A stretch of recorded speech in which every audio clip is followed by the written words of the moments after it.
හරි අයිබෝන් දරුවනේ සුබ දවසක්. එතකොට පහවසර ඔන්ලයින් ක්ලාස් එකත් එක්ක තමයි ඔයාලා මේ සම්බන්ධ වෙලා ඉන්නේ. එතකොට අද අපි බලමු අපිට තියෙන ප්‍රශ්නේ මොකක්ද කියලා. පාල ඉනිමගක 9 වෙනි පඩියේ සිටි. තව පඩි 3ක් නැග්ග විට ඉනිමගේ හරිමැද හමුවේ. ඉනිමගේ පටි ගණන කීයද කියලා අහනවා.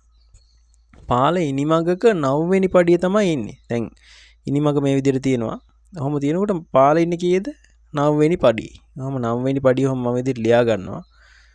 9 වෙනි පඩියේ සිටි තව පඩි 3ක් ඉහළට නැග්ග විට ඉනිමගේ හරිමැද හමුවේ. එහෙනම් 3ක් නගින උඩට ඔහොම 1යි 2යි 3යි. ඒ විදිහට 3ක් නගිනවා. හරිද?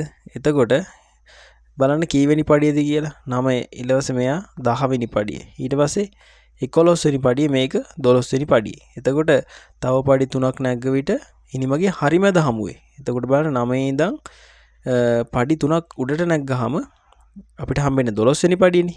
ඒක තමයි ඉනිමගේ හරිමැද පඩිය. හරිද?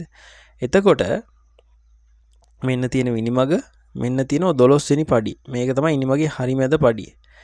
එතකොට මෙතනින් පල්ලහැට මේ ඉනිමගේ මෙතනින් පල්ලහැට පඩි තියෙනවා කීයද? පඩි 11ක් තියෙනවා. හරිද? ඇයි හරිමැද 12 වෙනි පඩියනේ. එහෙනම් එතනින් පල්ලහැට පඩි තියෙනවා 11ක්. හරිද? මෙතනින් උඩටත් තියෙනවා පඩි 11ක්. හරිනේ. මේ තියෙන 12 වෙනි පඩිය. හරිනේ. ඉනිමගේ 12 වෙනි පඩියෙන් පල්ලහැට පඩි 11ක් තියෙනවා. 12 වෙනි පඩියෙන් උඩට පඩි 11ක් තියෙනවා.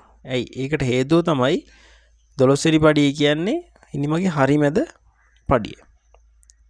දැන් ඉනිමගේ තියෙන පටි ගාන ගත්තොත් උඩට තියෙනවා 11ක් යට තියෙනවා 11ක් ඔක්කොම කීයද 22යි 22යි මැද පඩියයි මැද පඩිය එකතු කරන්න. එතකොට පඩිය ඔක්කොම එනවා 23ක්. හරිද? එහෙනම් අපේ උත්තරේ තමයි 23 කියන උත්තරේ. හරිනේ. ඊට පස්සේ අපි ඊළඟ ගානත් බලමු. ඊළඟ ගානේ තියෙනවා සංඛ්‍යා රටාවක්. සංඛ්‍යා රටාවක් තමයි තියෙන්නේ. බලන්න 9යි 5යි 8යි මේකේ තියෙනවා 10යි 3යි 14යි 8යි 2යි ඔහොම දන්නේ. බලන්න මේකේ එතකොට විනාඩියක් වගේ අරගෙන මේක හදන්න. පොතේ ලියාගෙන හදන්න.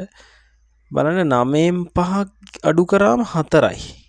4ඒව දෙකක් 8යි. මෙතන ගත්තොත් 10න් 3ක් අඩු කරාම 7යි. 7ඒව දෙකක් 14යි.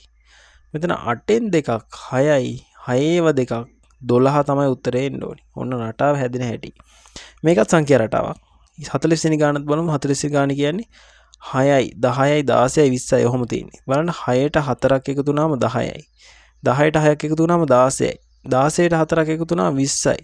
20ට 6ක් එකතු වුණාම 26යි. නැවතත් 4ක් එකතු වෙන්න ඕන.